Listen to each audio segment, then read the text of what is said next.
Huzzah and welcome, my fellow Christians. Today I'm here to talk about something that has been on my mind for quite some time. When God created the world, he created something very magnificent. Music. Now, music can be good in any forms, no matter what it is, and it can also be used for evil. But I'm here to talk about how Christian pastors and concerned moms and many others only demonize one music group. Only one. Rock and metal. And I'm here to tell you today that not all rock and metal is bad, and in fact a lot of it is based on lies, and a lot of it is based on the fact that some of these people just see someone that looks scary and go, it's evil, when that's not true. So, let's think about it this way. Back in the 80s, there was a lot of good rock bands. Now, some of them have some songs that aren't so great. A lot of sex, a lot of drugs, but guess what? I don't listen to those. Now, you take certain people, like Ray Comfort from Living Waters or the Fuel Project. They're great people. They're great Christians. They're very holy men, and I commend them. But they spread videos about how rock and roll is the devil's music, and it's all occult, and it's all Satanism, and that's not true. But guess what? Music always gets a pass. They never complain about any modern music. I never hear how pop is evil, or how Nicki Minaj singing about how big her rear is bad, or Katy Perry and Madonna and Lady Gaga all literally having nothing but Illuminati and occultic symbolism in their songs. You don't even hear how Taylor Swift is bad because, her latest song is all about how Christians are stupid because they're not friendly, per se, to the LGBT community. But you don't hear anything about that. Why? I guess it's because their music sounds happy and chirpy. I don't know. Or what about gangster rap? Where I work, a lot of people blast that kind of music, and it's literally nothing but cuss words, drugs, sex, and vulgar. And a lot of the stuff I listen to, no cursing, no vulgarness, no drugs, and I cut out songs that are too sexual. So why is it always rock that catches the flack? Why is it always rock and metal? Is it because of the way it sounds? Is it because it sounds heavy? I could play a jazz song, the most beautiful jazz song on the world, and make it about Satan. I can play the heaviest metal song on planet Earth and make it about God. So I really don't see what it is. But what I'm going to do is I'm going to pause here and I'm going to go into some facts and truth about music that I personally like. None of it's occultic, and none of it's filthy, none of it's full of curse words, and none of it's full of stuff that they try to boogeyman it with. But, there's still some bands out there that I don't listen to. Like, I don't like to listen to Slayer. It's just a personal preference. I don't like Slipknot. I don't like Blink-182. Now, do they have some songs that are okay? Sure. I just don't like to listen to them. My bands I prefer, I like Iron Maiden. We'll go over that. Alice Cooper. I'll go over that. Boston. Bon Jovi. We'll go over that. And we'll see that the truth is, they're not really as bad as they make them out to be, and I'll give examples. So please join me. Thank you for continuing to join me. And first, I'm going to start off with the obvious. Like I said, they always demonize rock and roll, but yet I never hear anything about rap. So here's my first example. These are lyrics that are obviously censored from Lil Wayne, and as you can see, not very good. So let's see. Real N-words, F these haters. These hoes got P-words like craters. Can't treat these hoes like ladies, man.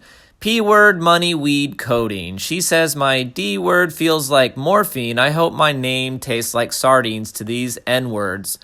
She wake up, eat this D-word, call that breakfast in bed, 69.96. Very self-explanatory. Filthy, vulgar, degrading to women. Yet, what pastor or what preacher or what person out there has continually complained and said, you know what? Rap music is demonic, it's evil, it's promoting nothing but money and weed and sexual things, and it's very derogative and very vulgar. Don't really hear it in the mainstream. But what I do hear, metal is demonic. It's Satan's music. When Satan flips on the radio, it's metal, period. Satan doesn't listen to jazz or pop or rap. Satan listens to metal.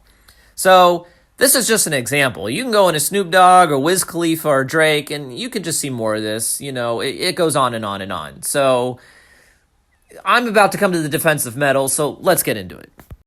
Next, I'd like to point out how the other artists that somehow get a pass. I mean, there are some small people out there who do mention it, but some artists that get a pass are like Katy Perry.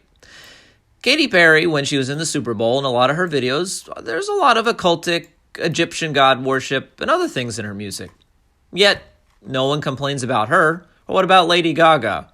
Same thing. A lot of occultic Egyptian god worship, a lot of Illuminati symbols, things like that. Now, she has some songs that are all right. I have one or two that, aren't so bad. But in general, her music's really not that great. Or what about Madonna? She has a couple of good songs, but her as an artist, I mean, she literally in this picture is performing some sort of occultic ritual. Like, I never saw that at a Bon Jovi concert, but okay. Or what about Beyonce? Obviously, Illuminati hand signals. People, of course, be like, it's just whatever. No, give me a break. Like, it's more than obvious. But guess who I don't see making these kinds of hand gestures? Some of the bands I listen to, because they don't do this. It's not in their radar, I guess. I don't know. Or here's my favorite, Taylor Swift, in her new video where she literally has a tattoo, real or not, of a serpent bursting into butterflies, and the whole song is about how Christians are stupid and dumb, and they're just a bunch of redneck, toothless hillbillies from the mountains who just hate LGBT. They want to yell at them and curse at them. And where's the complaint about that? Where is the people complaining? Where's Ray Comfort making videos about how, look at Taylor Swift and what she's done? Or look at all these people who are obviously part of the Illuminati or supporting the Illuminati. They're giving you a message with their symbolism. This is where their music is coming from. This is where their everything's coming from. It's coming straight from the mouth of the devil.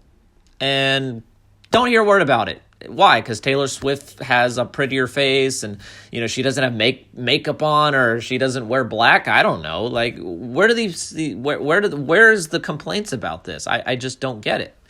Now, let's get into some, one of my favorite bands, Iron Maiden. Let's get into some specifics and dispel some rumors that run around.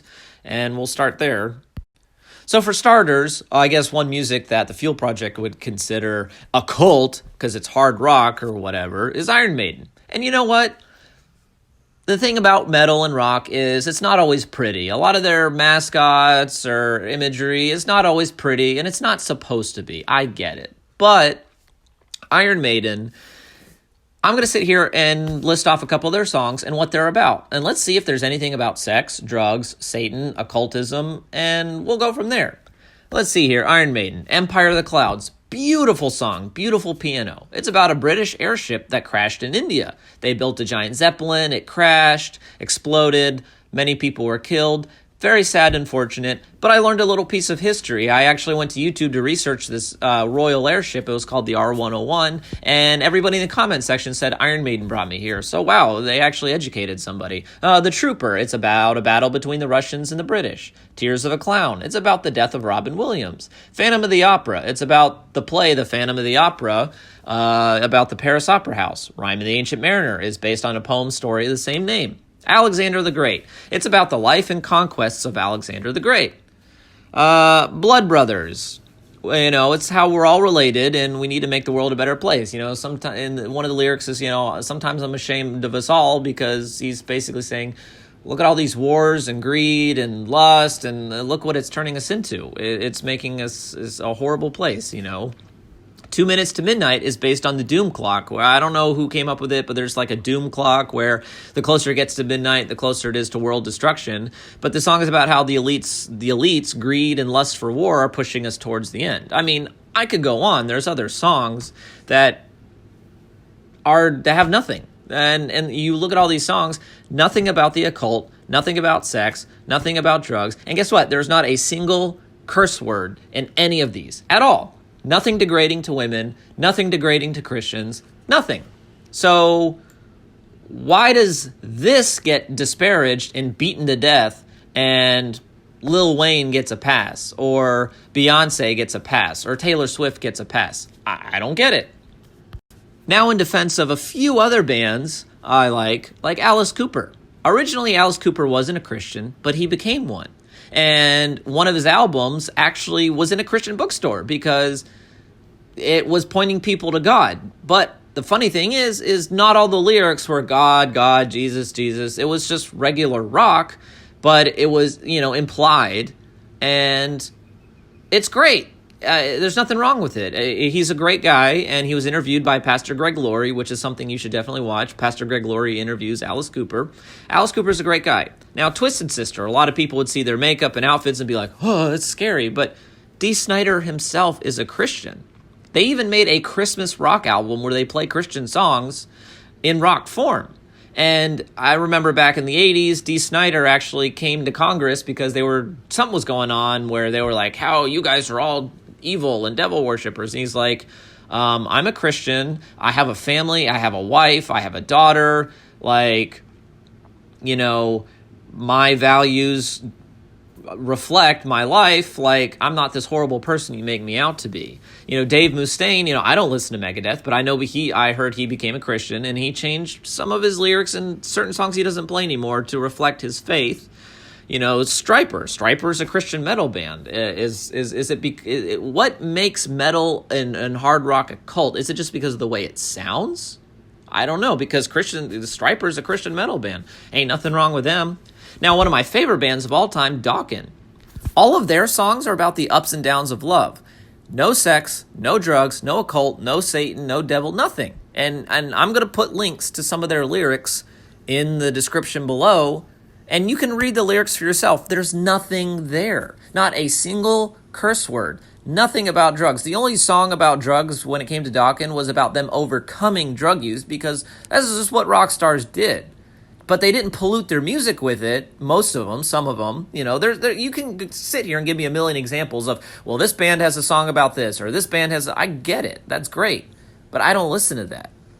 Bon Jovi, I went to a Bon Jovi concert. They come out, nice outfits. They sang some happy songs, called it a day. Boston, there's nothing. There's nothing bad in Boston at all. Can't think of anything. Scorpions, there's a couple, one or two songs that maybe are about sex, but it's not filthy and vulgar and dirty like rap and some modern pop songs. And it's quality music. Their singer's voice is beautiful. And a lot of it's just love songs and stuff like that. So I don't understand where all the hate's coming from. I just don't get it. What's going on here? Lastly, the Fuel Project, Mark is the one who runs it, and great guy, love all his stuff. I just disagree with a few things because he has on his website an occult checklist, and two of the things I saw on there was hard rock music and punk rock, and I'm like, huh? So hard rock, like Kiss, Led Zeppelin, AC/DC. I like one or two, a couple of AC/DC songs. Led Zeppelin, there's some songs I'm like, there's nothing wrong with it, like rock and roll, Livin', Lovin' Made, there's nothing wrong with it. Kiss has a few good songs like Forever. Look up Kiss Forever and tell me that that's a hardcore anti-God Satan song. AC/DC, I get it. I truly do. But I don't listen to Highway to Hell. I don't listen to Shook Me All Night Long. I just don't care to. Punk rock, some people would consider Joan Jett and Pat Benatar punk rock. I'm like, so the singer of I Love Rock and Roll, that's a cult? Or Pat Benatar, Invincible, those songs are a cult? It just boggles my mind. I just don't understand. So I want to finish off the video with this. Are there bad rock and metal songs in bands? Yes. But as someone like Ray Comfort would say, when it comes, my analogy would be Ray Comfort usually talks about Catholicism. Catholicism obviously does not reflect all of Christianity, whereas there's certain bands that do not reflect all of rock and metal. You don't just throw the baby out with the bathwater, like he always says. Now, I would love to sit down and talk to him and go, look at these Iron Maiden lyrics. Look at them. Look at these Dokken lyrics. Look at some of these songs. There's nothing bad in them, but why do you always complain and demonize this music group? But Taylor Swift, who is disparaging Christians, and, Beyonce, who's obviously throwing up Illuminati hand symbols, or Katy Perry, who's doing Egyptian god worship, or, all these, why do they get a free pass? Or what about all these rappers who sing about weed and money and drugs and, very extremely vulgar, yet my music, there's no curse words. Even in the Kiss songs that are innuendoed, no curse words. No curse words. It doesn't happen. They didn't do that back then. I don't know why, but this is just my point. Let me know if you agree, disagree. Okay, I'm just trying to be reasonable. You can look at these lyrics and you can see for yourself that there's nothing wrong. Now, Kiss has a few good songs. They have some songs that are innuendo about sex. Okay, I just don't listen to them. I just listen to the ones that are more neutral. I don't idolize these people whatsoever. I understand a lot of them aren't great people. A lot of them aren't Christians. A lot of them they're not heroes. A lot of them are unrepentant fornicators. They're not the greatest people in the world. I don't idolize them. I just like a couple of their songs. I just can't get into certain forms of music. I heard rock, and that's just what I enjoyed. That's what I like this music. It's heavy, it's fast, it's feel good, and I filter out what I don't like and, what's not so good, and the rest of it, there's nothing wrong with it. So that's my point, and have a wonderful day. God bless.